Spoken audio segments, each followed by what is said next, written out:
What's up, brother? Ketemu lagi dengan gua Chandra Breo, tetap di channel kebanggaan kalian. Kali ini saya akan menceritakan alur cerita film berjudul Konstantin. Film ini menceritakan seorang paranormal yang memiliki kemampuan komunikasi supranatural yang hidup di lingkungan Mamadi dan Pocong Mumun. Beda dengan paranormal lokal yang butuh sesajen, tapi paranormal ini hanya butuh subscribe dan like untuk membasmi juri jarian, ya kan? Jika kalian ingin menonton full movie-nya, kalian bisa klik link di deskripsi untuk join di grup Telegram saya. Saya udah upload di situ fullnya, ya kan? Dan terima kasih untuk Kanaya yang sudah memberi apresiasi berdonasi di sosial bus saya. Terima kasih sekali. Kita lanjut ke alur ceritanya. Cekibot.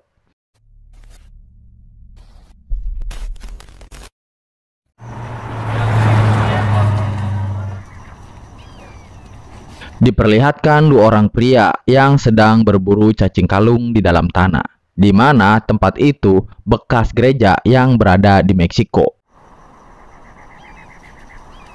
Tak disangka, seorang pria bernama Manuel menemukan sebuah benda yang dibungkus oleh bendera Nazi, di mana benda tersebut merupakan ujung tombak keramat yang dinamakan Spear of Destiny atau tombak takdir.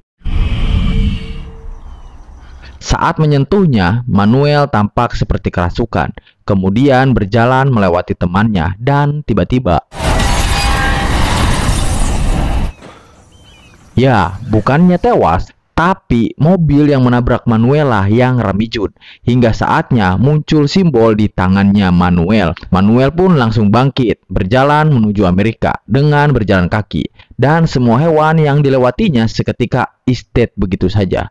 Ya, apakah yang merasuki Manuel? Kita akan mendapatkan jawabannya di akhir. Adegan berpindah kepada gadis Filipina, di mana dia sedang kerasukan iblis juga, memberikan kekuatan melawan gravitasi pada gadis itu, sehingga dia bisa menempel di tembok seperti cak-cak.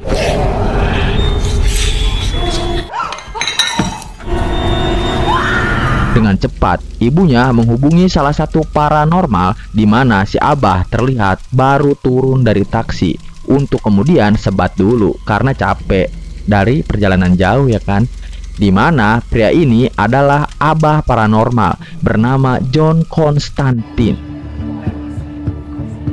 Patut diingat, si John ini bukan pria soleh, apalagi rajin menabung, tetapi orangnya sangat licik, penuh tipuan dan cerdas, tapi memiliki kemampuan mendalam tentang dunia gaib. Tanpa banyak bicara, John pun langsung mencari satu persatu jimatnya yang bisa menyakiti iblis itu.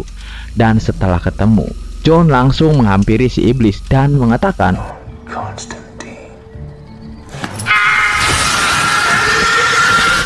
sudah bisa dipastikan popularitas John Konstantin bukan hanya di dunia nyata saja, tetapi di dunia gaib pun sangat terkenal di kalangan para jin ifrit. Setelah ditempelkan jimat dan dirasa sudah cukup, John kembali merasakan gangguan di mana si iblis cukup keras kepala. Lalu kemudian menyuruh keluarganya untuk mengambil cermin sebagai cara terakhir. Ternyata John tidak datang ke sana sendirian. Dia ditemani oleh muridnya yang bernama Chess Kramer. Ketika cerminnya sudah siap, John pun membacakan preketek-preketek atau mantra khusus, di mana akhirnya si iblis keluar dan terjebak di dalam cermin. Lalu kemudian John melemparkannya keluar, jatuh tepat di atas mobil sewaan Chess.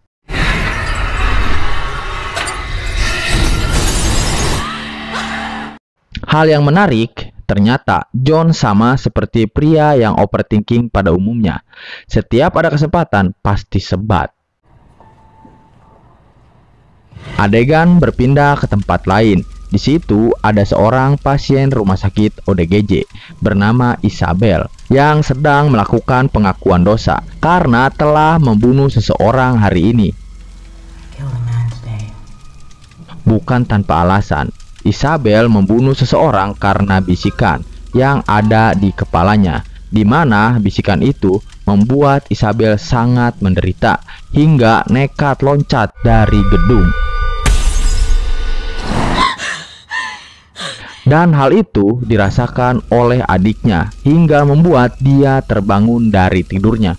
Saat sudah berada di kamar mayat, si adik bernama Angela yang seorang detektif pun tidak percaya saudara kembarnya bunuh diri. Karena yang dia tahu, Isabel adalah penganut Katolik yang sangat taat. Kembali ke John, terlihat dia batuk darah. Lalu kemudian menemui teman dokternya yang mendiagnosa bahwa John mengidap kanker paru-paru yang sangat parah akibat kebiasaan merokoknya itu. Lalu John pun pergi ke perpustakaan untuk menemui manusia setengah malaikat bernama Gabriel, di mana dia meminta saran padanya agar bisa masuk ke surga setelah tahu bahwa dirinya sebentar lagi akan mati oleh kanker paru-paru yang dia derita. That's not the way this works. And I served him enough. Faktanya, setelah semua yang telah dilakukan oleh John membantu orang-orang untuk mengusir setan, ternyata hal itu tidak membuatnya otomatis masuk ke surga karena pernah mencoba melakukan bunuh diri di masa lalu, yang mana kita tahu bunuh diri adalah dosa yang sangat besar. Dan Gabriel mengatakan bahwa John dipastikan akan masuk ke neraka. Why me, Gabriel? You're the one who should go to hell, half-breed. Mendengar hal itu, John pun tidak bisa berbuat banyak karena tidak mungkin komplain atau meminta direvisi kepada Gabriel apalagi Tuhan. Lalu dia pergi dari sana.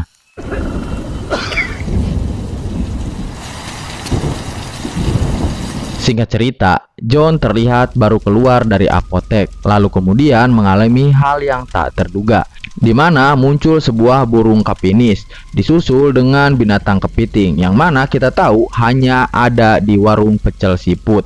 Lalu tiba-tiba itu adalah iblis yang menampakkan dirinya berwujud ratusan kecoa yang menyatu, di mana iblis itu bertujuan untuk menyelakai John setelah tahu bahwa John sudah mengirim rekan-rekan iblisnya kembali ke neraka.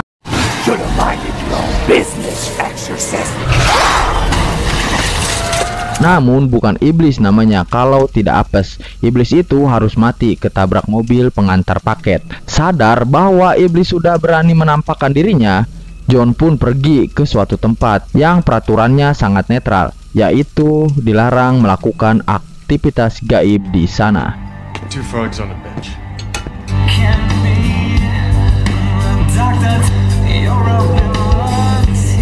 Di mana tempat itu dimiliki oleh dukun terkenal bernama Madnet.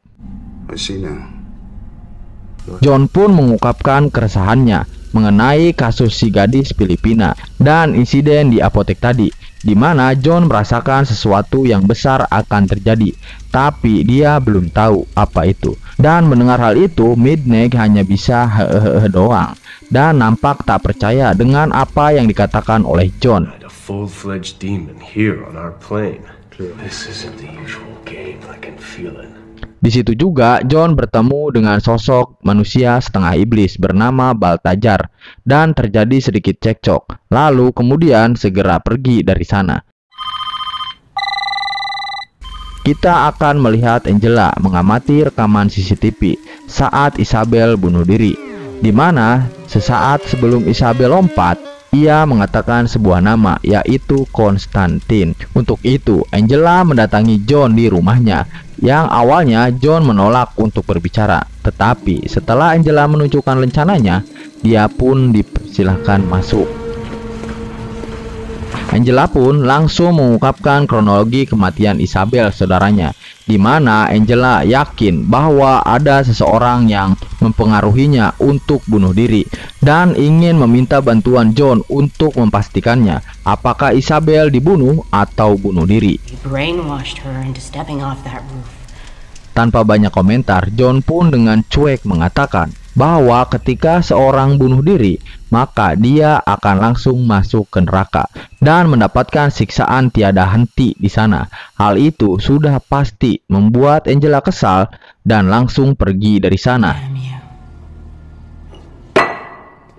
Namun yang mengejutkan adalah sesaat setelah Angela pergi, John melihat ada rombongan iblis yang mengikutinya, lalu kemudian langsung mengejarnya dan memberitahu bahwa Angela dalam bahaya. Setelah John menjelaskan bahwa ada hal gaib yang mengejarnya, Angela pun tampak tak percaya dengan hal-hal gaib seperti itu, sampai lampu jalan mulai redup, diikuti lampu lainnya yang akhirnya mati total.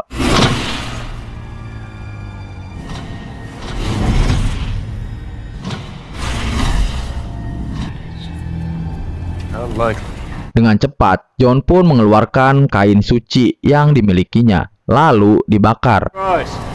Why?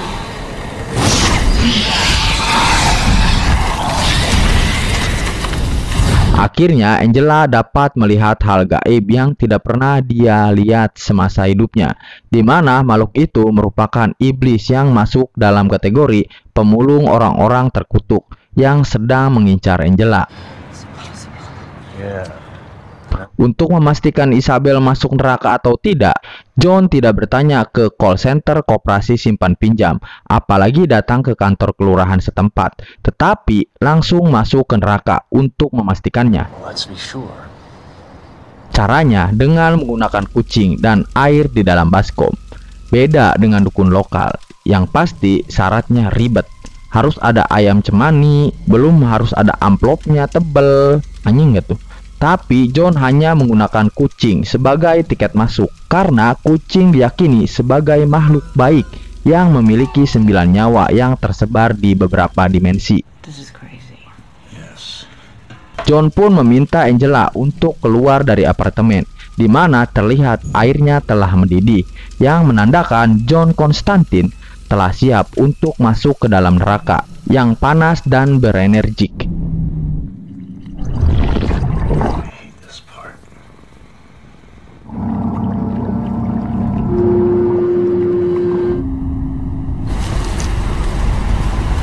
Faktanya, John pergi ke masa lalu, tapi versi neraka, sesaat sebelum Isabel bunuh diri.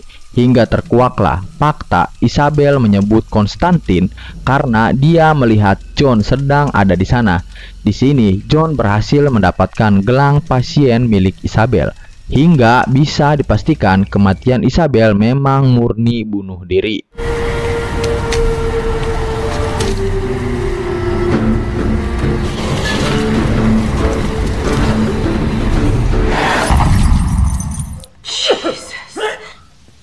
Setelah itu, kita akan diperlihatkan seorang pendeta yang juga sahabat John yang tengah menghampiri mayat Isabel. Kemudian dia memegang tangannya.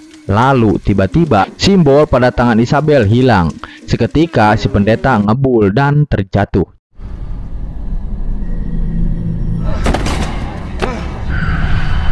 Entah apa yang terjadi, tiba-tiba si pendeta merasa kehausan, lalu kemudian pergi ke warung biatun mencari air untuk diminum.